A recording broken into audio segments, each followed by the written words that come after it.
Shalom, selamat pagi, selamat bertemu dalam Tuhan kita Yesus Kristus. Senang sekali bisa hadir dalam acara live streaming Harvest Pinar di pagi hari yang sangat indah ini. Bagaimana kabar saudara hari ini? Baik, puji Tuhan, haleluya.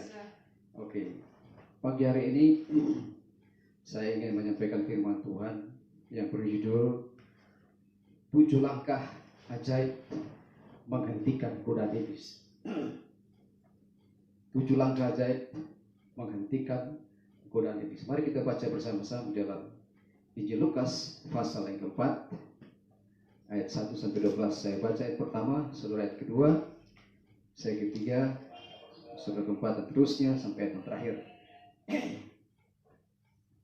Lukas pasal yang keempat berikutnya berjudul pencobaan di padang gurun. Ayat pertama firman Tuhan berkata, Yesus yang penuh dengan Roh Kudus kembali dari sungai Yordan lalu dibawa oleh Roh Kudus ke padang gurun. Di situ ia tinggal 40 hari lamanya dan dicobai iblis. Selama di situ ia tidak makan apa-apa dan sesudah waktu itu ia lapar. Lalu berkatalah iblis kepadanya, jika engkau anak Allah, suruhlah batu ini menjadi roti. Jawab Yesus kepadanya, ada tertulis, manusia hidup bukan dari roti saja. Kemudian ia membawa Yesus ke suatu tempat yang tinggi dan dalam sekejap mata ia memperlihatkan kepadanya semua kerajaan dunia. Kata Yesus kepadanya, segala kuasa itu serta kemuliaannya akan aku berikan kepadamu, sebab semuanya itu telah diserahkan kepadaku, dan aku memberikannya kepada siapa saja yang kukehendaki. Jadi, jikalau engkau menyembah aku, seluruhnya itu akan menjadi milikmu. Tetapi Yesus berkata kepadanya, ada tertulis, engkau harus menyembah Tuhan Allahmu, dan hanya kepada Dia sajalah engkau berbakti.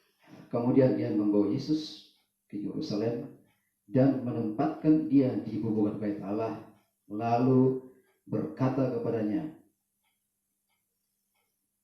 jika engkau anak Allah, jatuhkanlah dirimu dari sini ke bawah. Sebab ada tertulis mengenai engkau, ia akan memerintahkan malaikat-malaikatnya untuk melindungi engkau. Dan mereka akan menatang engkau di atas tangannya, supaya kakimu jangan terantuk kepada batu. Bersama-sama 3-4. Yesus menjawab katanya, ada firman, jangan engkau mencobai Tuhan Allahmu. Demikian jawab firman Tuhan. Dan berbahagialah setiap kita yang baca, merenungkan dan melakukan dalam kehidupan kita sehari-hari. Bapak Ibu Saudara yang dikasihi Tuhan Yesus, pada pagi hari ini saya mau share tentang bagaimana menghadapi godaan iblis, ya. Bagaimana menghentikan semua cara-cara iblis, bagaimana menghentikan godaan-godaan iblis, bagaimana menghentikan cobaan-cobaan iblis yang selalu saja dia menggerogoti kehidupan kita, dia menguasai kita, bahkan dia mencoba untuk mempengaruhi kita supaya kita mengikuti kehendaknya dia. Tetapi pada pagi hari ini di dalam Injil Lukas pasal yang keempat ini sangat menarik bagi saya untuk membahas tentang bagaimana Yesus menghadapi atau bagaimana Yesus menghentikan gaya, cara, modus operandi atau strategi iblis yang ingin menggoda dia, yang ingin menghancurkan kehidupannya, bahkan ingin mempengaruhi dia supaya Yesus mengikuti kehendaknya. Nah, saudaraku yang kasih, sebagaimana kita ketahui bersama bahwa dalam suasana pandemi virus corona yang betul-betul sedang merebak, bahkan telah memakan banyak korban, terkadang kita berpikir bagaimana kita menghentikan, bagaimana kita mengontrol supaya virus corona ini bisa lepas, atau dengan kata lain, bagaimana caranya supaya setiap godaan-godaan, cobaan-cobaan iblis yang diizinkan oleh Tuhan mengontrol manusia saat ini, bagaimana kita menghadapinya. Itu sebetulnya contoh dari Yesus Kristus ini sangat hebat. Nggak ada contoh yang lebih hebat selain Yesus. Oleh karena itu saya mengutip dalam Injil Lukas pasal yang keempat ini, bisa dikatakan ayat yang pertama, bisa dikatakan Yesus yang penuh dengan Roh Kudus kembali dari Sungai Yordan, saudaraku. Hal yang pertama, saya beritahu sama saudara, bagaimana caranya menghentikan langkah atau godaan dari kuasa setan atau kuasa iblis. Hal yang pertama adalah, mari kita menyeru Yesus.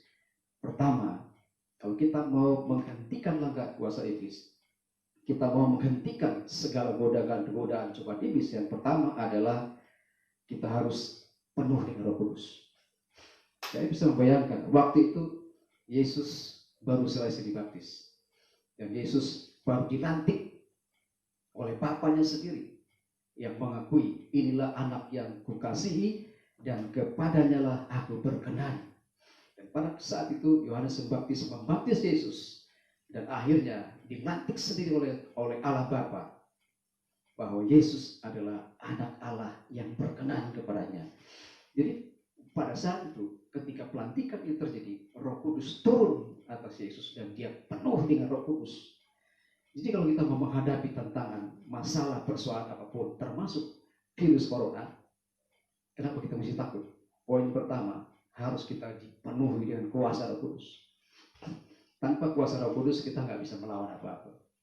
Hanya orang Kristen yang punya kuasa Roh Kudus yang mampu melawan segala godaan, melawan segala hasutan apapun dari kuasa-kuasa kegelapan.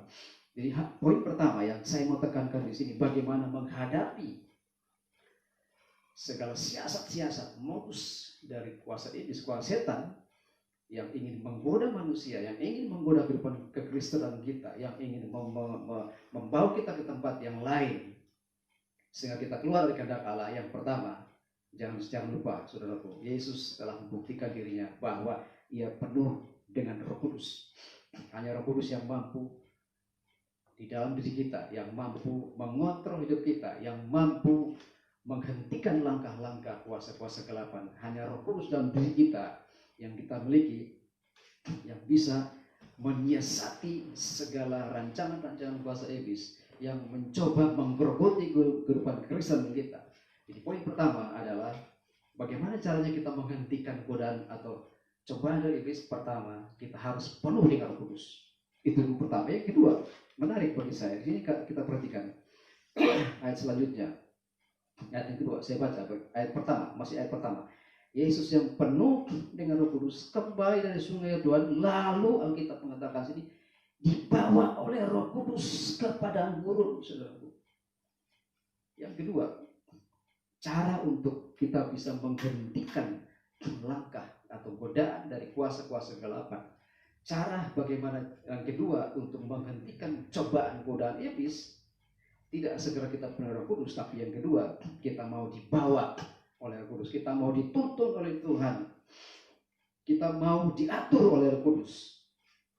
Saya bisa membayangkan kemungkinan besar waktu Yesus dibawa ke padang gurun itu, saudaraku, perhatikan sana ini, barangkali ini kemungkinan besar adalah padang gurun Horeb. Kalau kita ingat padang gurun Horeb, kita akan mengingat bahwa ini tempat juga dipakai oleh Musa dan Elia ketika berdoa dan berpuasa. Jadi kurang lebih daerah yang sama, lokasi yang sama, Yesus dibawa oleh Roh Kudus ke daerah Horeb, padang gurun Horeb pada saat itu. Kenapa Yesus harus dibawa ke sana? Yesus setelah dilantik, diakui sebagai anak Allah, dia harus mempersiapkan dirinya untuk bertindak sebagai anak Allah yang hidup di dunia ini sebagai Tuhan dan Juru Selamat untuk menyelamatkan manusia.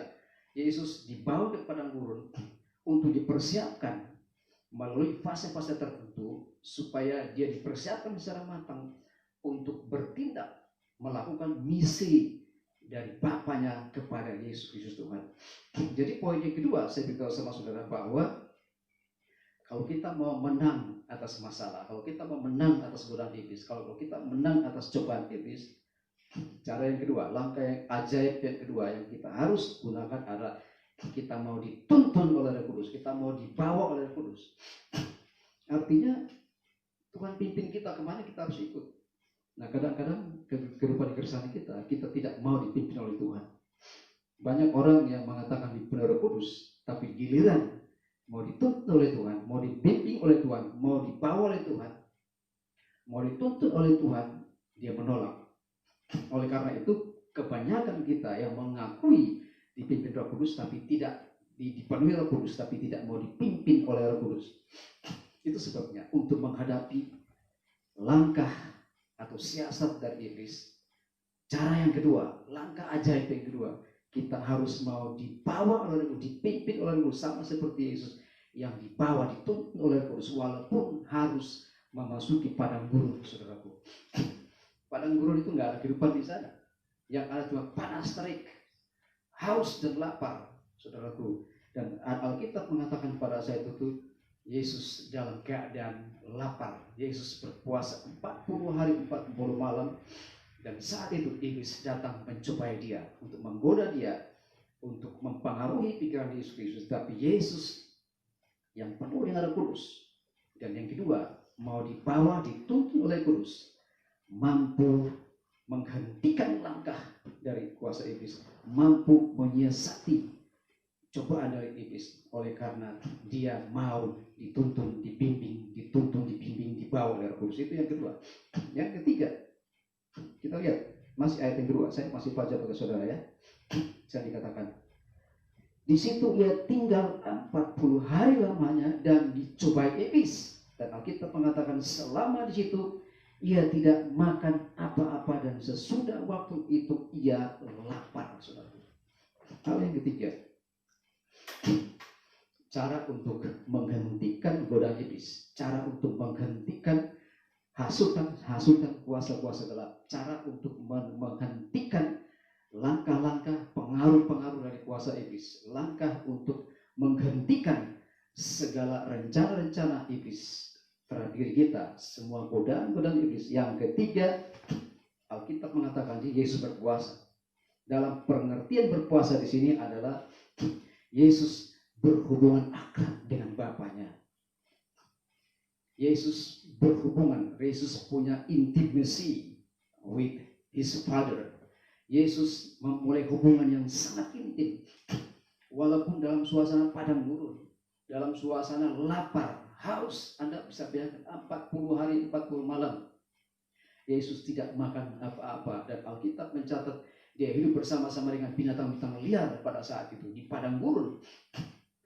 Saudaraku, dalam suasana yang tidak menyenangkan sekalipun, Yesus berpuasa. Dalam arti di sini dia sebagai manusia yang dilantik harus berpuasa, mempersiapkan dirinya. Tetapi poin penting saya yang ketiga di sini adalah Yesus berhubungan akrab dengan Bapaknya selama 40 hari, saudaraku. Ini cara yang hebat. Yesus menunjukkan dirinya bahwa selama 40 hari 40 malam dia berkomunikasi dengan Allah, dia berbicara dengan Allah, dia punya komunikasi yang sangat intim, luar biasa dengan Bapaknya, sehingga dia mampu mendeteksi, mampu mengetahui kehendak Bapaknya, oleh karena dia punya hubungan yang sangat dekat dengan Bapa. Oleh karena itu cara, saudaraku, supaya kita bisa menghentikan langkah dari godaan-godaan iblis, yang ketiga adalah kita harus berkomunikasi akrab dengan Bapaknya, akrab dengan Allah kita, akrab dengan suasana hadirat Allah, walaupun dalam suasana padang gurun. Saya bisa bayangkan, saudaraku, dalam keadaan lapar, tetapi Yesus fokus, saudaraku, dia punya fokus konsentrasi yang terbaik, berkomunikasi dengan Bapa 40 hari, saudaraku. Ini suatu kesempatan yang sangat indah, di mana kita bisa berkomunikasi dengan Allah, kita bangun relasi yang indah dengan Allah, sama seperti selama 40 hari 40 malam dia punya komunikasi yang luar biasa. Komunikasi dengan Bapa inilah yang mampu meredam kelicikan iblis. Komunikasi yang sangat intim dengan Allah mampu menghentikan segala godaan-godaan dari iblis.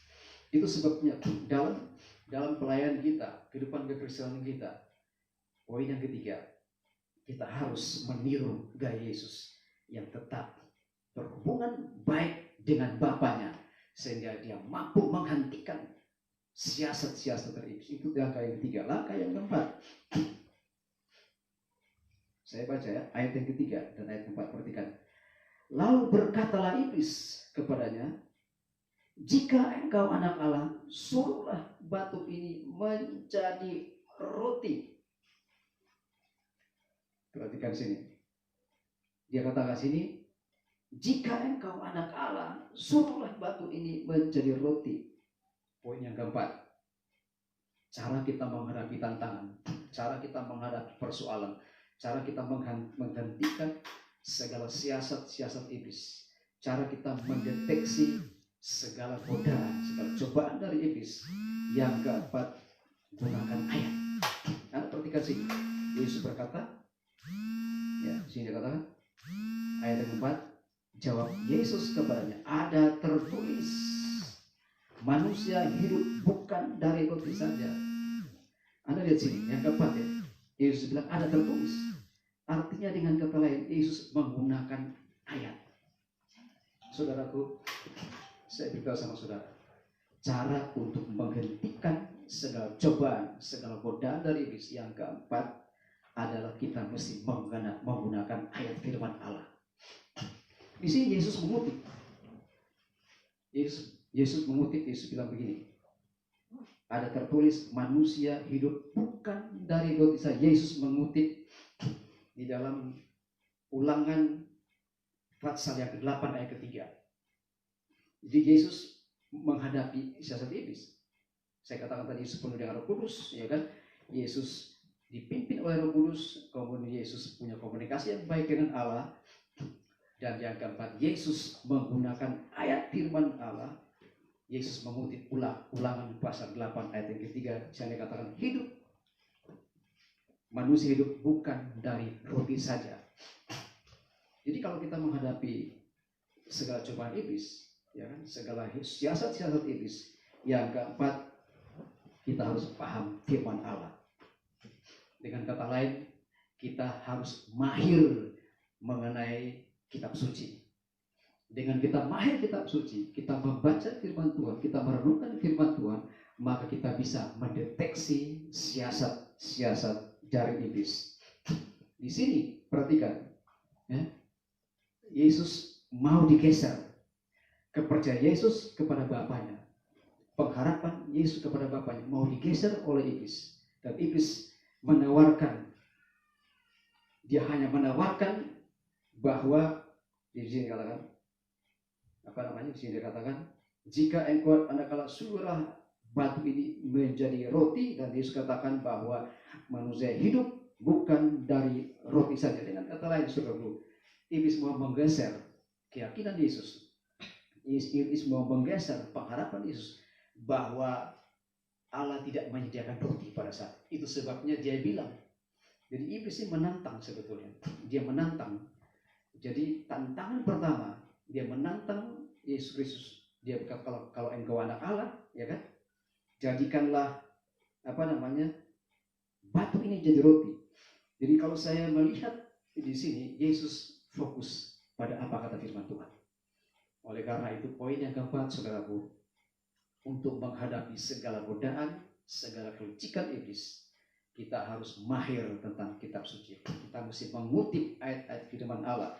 Kita betul-betul mesti memfokuskan diri apa kata firman Tuhan, bukan apa kata firman iblis, tetapi apa kata firman Tuhan. Orang-orang yang merenungkan firman Allah, kita yang betul-betul fokus pada firman Allah, kita mampu mendeteksi kuasa-kuasa gelap, kita mampu mendeteksi godaan-godaan iblis. Itu yang keempat. Yang kelima, mari kita baca lagi ayat yang kelima sampai 8. Saya baca. Langkah ayat yang kelima. Saya baca ayat yang kelima. Kemudian ia membawa Yesus ke suatu tempat yang tinggi, dan dalam sekejap mata ia memperlihatkan kepadanya semua kerajaan dunia. Kata iblis kepadanya, segala kuasa itu serta kemuliaannya akan kuberikan kepadamu, sebab semuanya itu telah diserahkan kepadaku, dan aku memberikannya kepada siapa saja yang ku kehendaki. Ayat yang ke-7 dikatakan, jadi jikalau engkau menyembah aku, seluruhnya itu akan menjadi milikmu.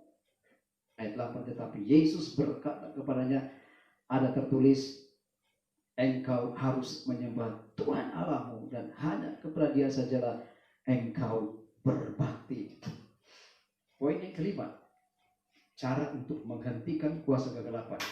Cara untuk menghentikan godaan-godaan iblis. Langkah ajaib yang kelima adalah kita harus menyembah Allah saja. Dengan kata lain, saudaraku, iblis mencoba untuk menawarkan sesuatu yang tidak pasti.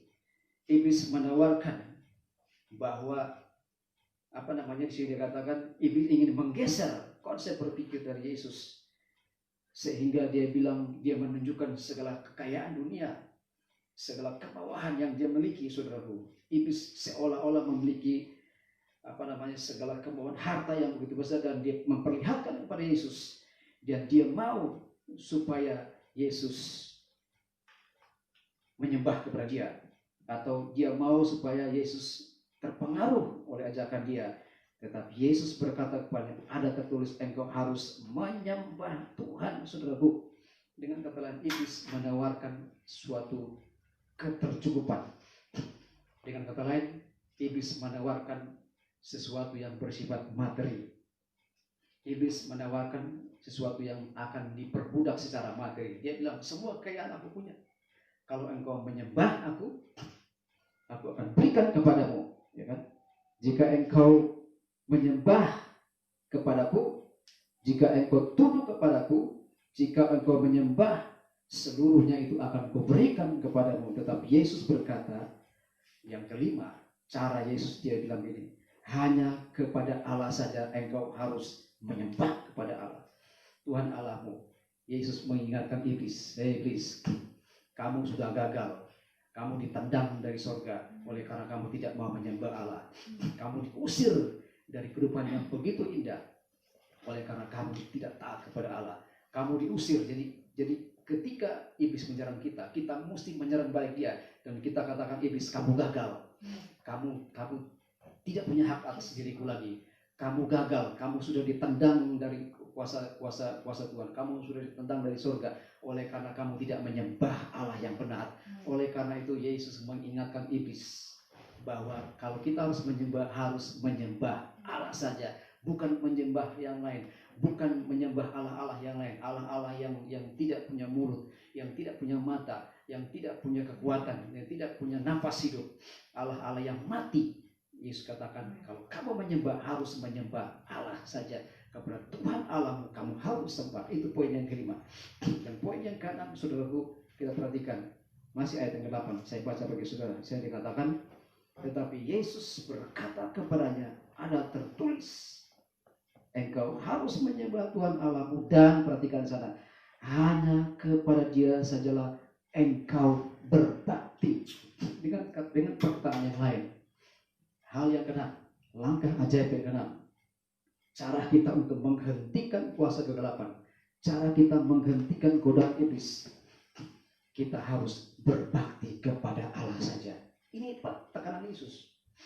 Artinya, saudaraku, Yesus mau fokus kepada kita. Yesus mau mengatakan kepada kita, Yesus mau mengatakan kepada iblis bahwa kita harus berbakti kepada Allah. Kita harus bekerja, fokus kita kepada Allah. Seluruh upaya kita, seluruh pekerjaan kita, seluruh pelayan kita, apapun yang kita kerjakan secara holistik, secara komprehensif, semua pekerjaan pelayan kita, apapun yang kita kerjakan di dunia ini, hanya satu tujuan, yaitu berbakti kepada Allah saja. Kalau kita berbakti kepada Allah saja, maka kita bisa menghentikan langkah-langkah dari kuasa kegelapan.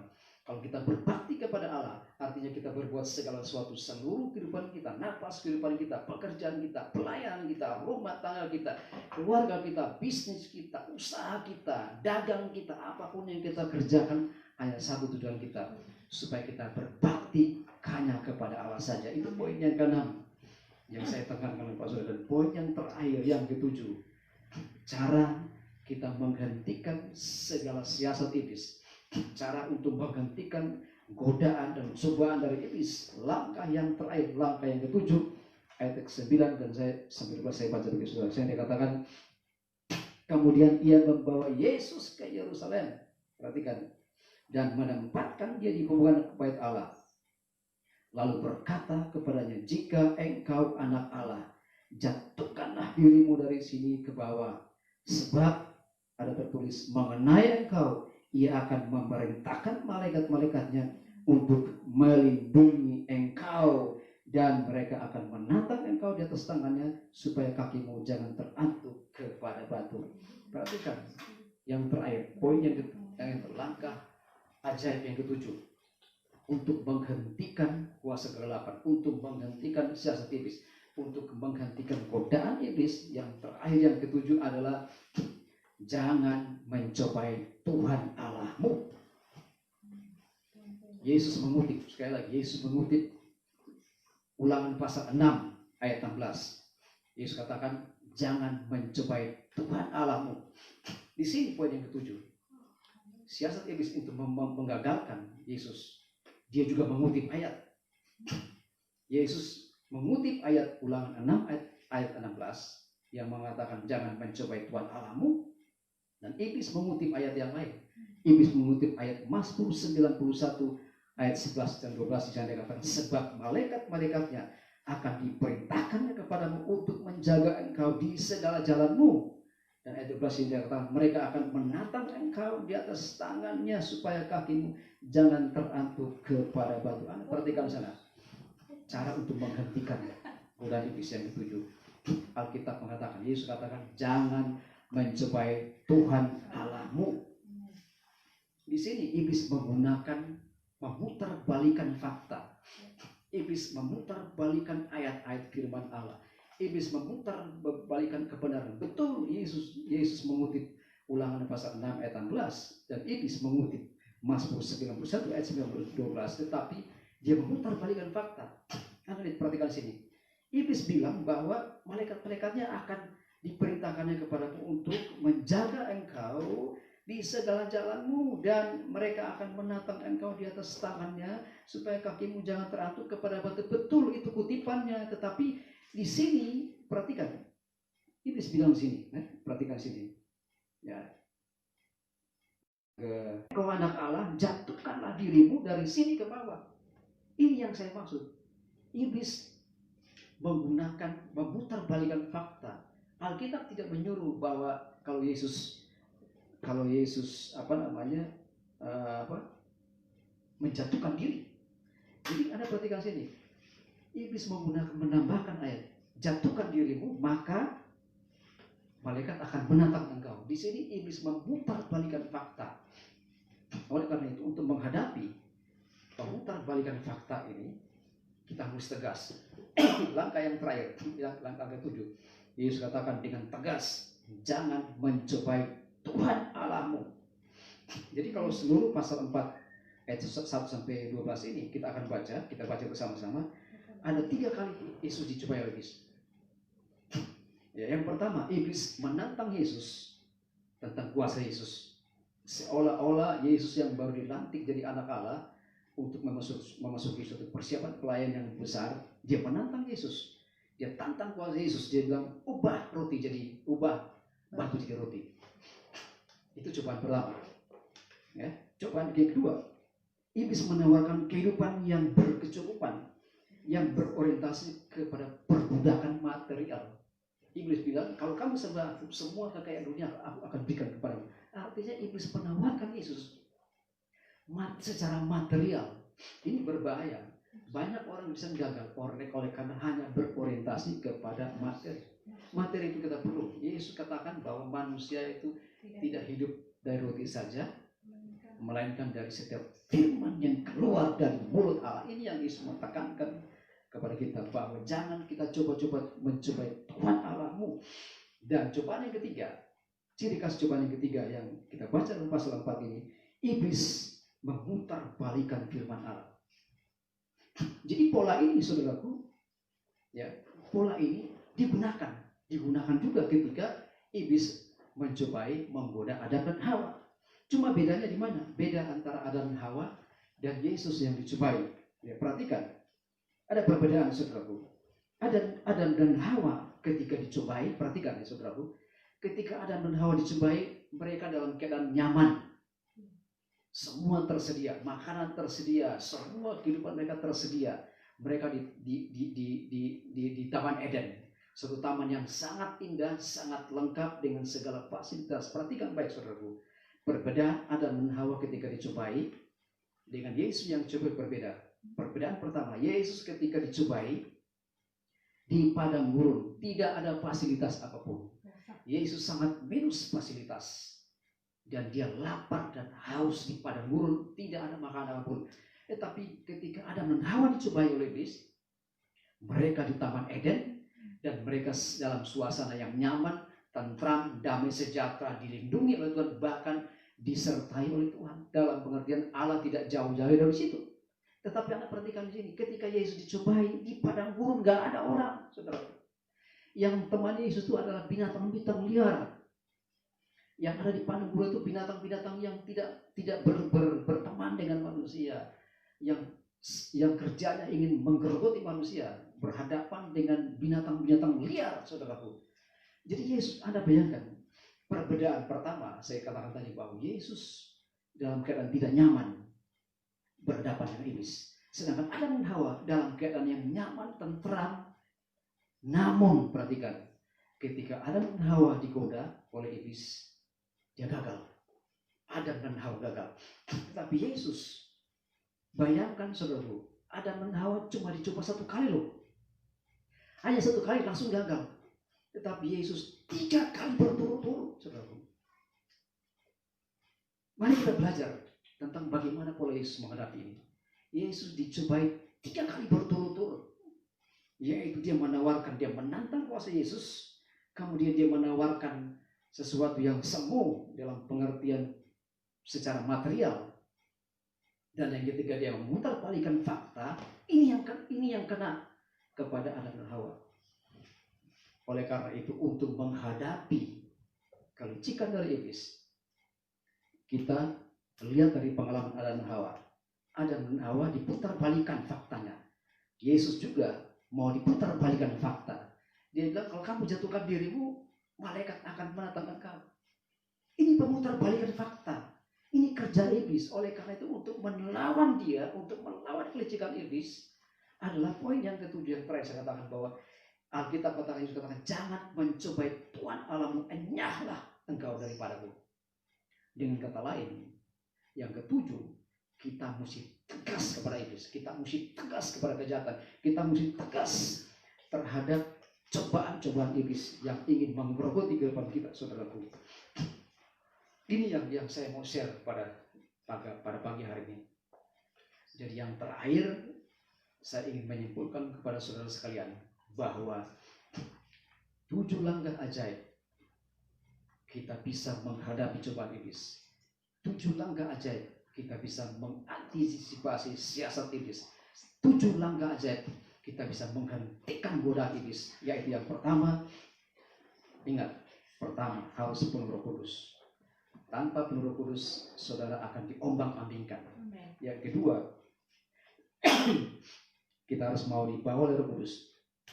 Kita harus mau dituntun oleh Roh Kudus dalam situasi keadaan apapun, sama seperti Yesus dalam keadaan yang sangat minim, tidak ada fasilitas apapun, tidak ada yang mendukung Yesus, tetapi Yesus mampu mau dibawa, dituntun Roh Kudus. Dan yang ketiga adalah kita harus mati secara kedagingan. Yesus menunjukkan dirinya ketika di padang gurun, dia hanya fokus kepada Allah. Yang ketiga, langkah ketiga, kita mesti rajin berkomunikasi dengan Allah. Kita bangun hubungan kita pribadi dengan Allah untuk menghentikan segala kedagingan kita, untuk menghentikan segala kemauan-kemauan kedagingan kita. Dengan cara apa? Sama seperti Yesus lakukan 40 hari 40 malam. Dia berkomunikasi dengan Allah untuk mempersiapkan dirinya menghadapi tantangan yang besar. Yang keempat adalah bagaimana kita menghadapi kelicikan iblis. Yang keempat adalah kita mesti berani gunakan ayat firman Allah. Dia pakai firman Allah, kita pakai firman Allah. Kalau dia pakai ayat palsu, kita pakai ayat yang asli. Itu cara, saudaraku, cara untuk menghentikan godaan iblis menggunakan ayat. Oleh karena kita mesti paham betul-betul ayat kitab suci. Kita mesti mahir membaca, menguasai ayat-ayat kitab suci, ayat-ayat Alkitab, supaya kita bisa mendeteksi ayat-ayat yang palsu. Yang kelima adalah kita harus menyembah Allah saja. Kita mesti tegas kepada iblis, saya tidak mau ikut kamu. Saya tidak ikut sembah kamu. Kamu makan itu semua perbedaan. Kamu ambil semua kekayaanmu. Aku tidak peduli. Bukan berarti orang bisa tidak boleh jadi kaya. kekayaan yang Tuhan berikan kepada kita, kita pakai untuk mempermuliakan nama Tuhan. Tetapi fokus kita bukan kepada harta yang semu, bukan kepada kekayaan dunia, tetapi fokus kita gunakan untuk menyembah Allah saja. Yang keenam adalah kita harus fokus hanya kepada Allah. Yang keenam, apapun yang kita lakukan, kita berbakti hanya kepada Allah. Alkitab katakan, Yesus katakan bahwa hanya kepada Allah saja kamu berbakti. Artinya seluruh potensi, seluruh kehidupan kita, kekayaan kita, pekerjaan kita, pelayanan kita, semua harta yang kita miliki, hanya satu tujuan kita, tujuannya kita berbakti kepada Allah. Kalau kita berbakti kepada Allah yang sungguh-sungguh, maka iblis tidak mampu menawarkan hal-hal yang lain. Oleh karena fokus kita jelas, yaitu berbakti kepada Allah. Dan yang terakhir, yang ketujuh, kita harus tegas kepada iblis. Kita harus tegas kepada kuasa-kuasa kegelapan. Jangan mencobai Tuhan Allahmu. Dengan perkataan lain, kita harus menyerahkan hidup kita kepada Allah. Dan kita sungguh-sungguh, kita harus menguasai ayat Alkitab. Kita mesti lawan iblis dengan ayat-ayat Alkitab. Dan kita katakan, iblis, cukup sampai saat ini saja. Aku tidak akan ikut bersama dengan kamu lagi. Aku tidak akan terpengaruh dengan engkau. Karena Alkitab mengajarkan kepadaku, Yesus mengajarkan kepadaku untuk mengatakan kepadamu, enyahlah kamu iblis. Hanya kepada Allah saja kamu berbakti. Hanya jangan kamu mencobai Tuhan Allahmu. Enyahlah kamu. Dengan perkataan kita menggunakan otoritas Allah berikan kepada kita. Dan kita katakan kepada dia dengan tegas bahwa jangan coba-coba terhadap Allah. Allah kita tidak bisa dicobai. Demikian sharing saya firman Tuhan pada siang hari ini. Kiranya Tuhan Yesus memberkati saudara sekalian. Haleluya. Amin.